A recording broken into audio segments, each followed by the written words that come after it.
I don't understand why anybody goes to all the trouble of running for president of the United States just to talk about what we really can't do and shouldn't fight for.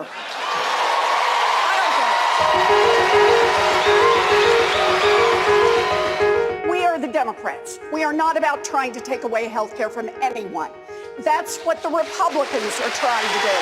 And we should stop using Republican talking points in order to talk with each other about how to best provide that health care. Basic profit model of an insurance company is taking as much money as you can in premiums and pay out as little as possible in health care coverage. That is not working for Americans across this country. Thank you, Senator. Medicare for all will fix that, and that's why I'll fight for it. We must be a country that every day lives our values, and that means we cannot make it a crime when someone comes here. Democrats win when we figure out what is right and we get out there and fight for it. I am not afraid. And for Democrats to win, you can't be afraid either. Our biggest problem in Washington is corruption. It is giant corporations that have taken our government and that are holding it by the throat. And we need to have the courage to fight back against that. And until we're ready to do that, it's just more of the same. Insurance companies do not have a God-given right to suck money out of our healthcare system. And 2020 is our chance to stop that. Senator Sanders. Climate crisis is the existential crisis for our world. It puts every living thing on this planet at risk.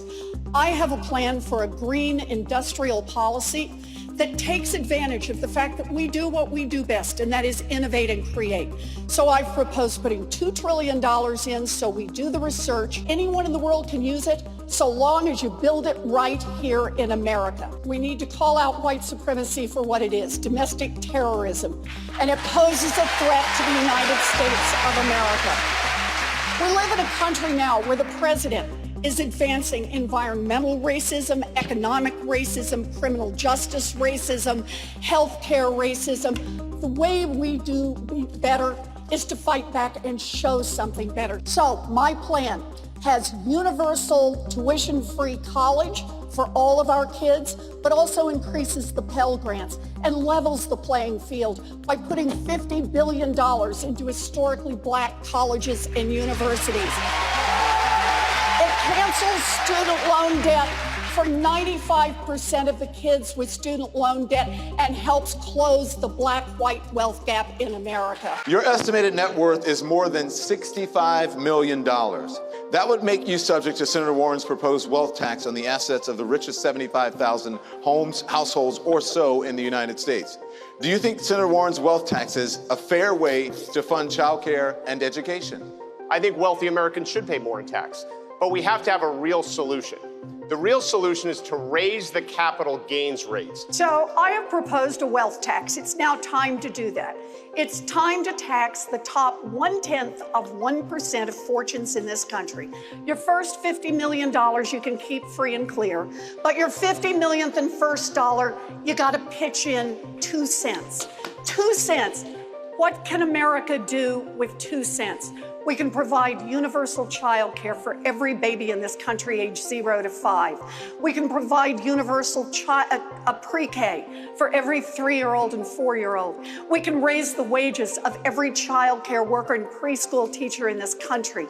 We can provide universal tuition-free college. We can expand Pell. We can put $50 billion into our historically black colleges and universities, and we can cancel student loan debt for 95% of the people who have it and start to close the wealth gap in America. It tells you how badly broken this economy is. Senator, that 2 cents from the wealthiest in this country would let us invest in the rest of America. For me, what this election is all about is opportunity.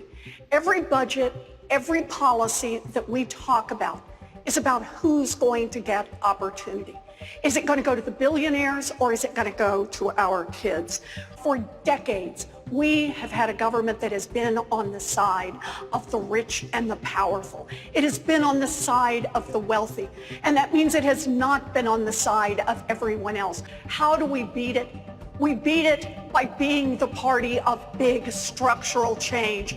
Give people a reason to show up and vote. I will not only beat Donald Trump in 2020, I'll start to make real change come 2021.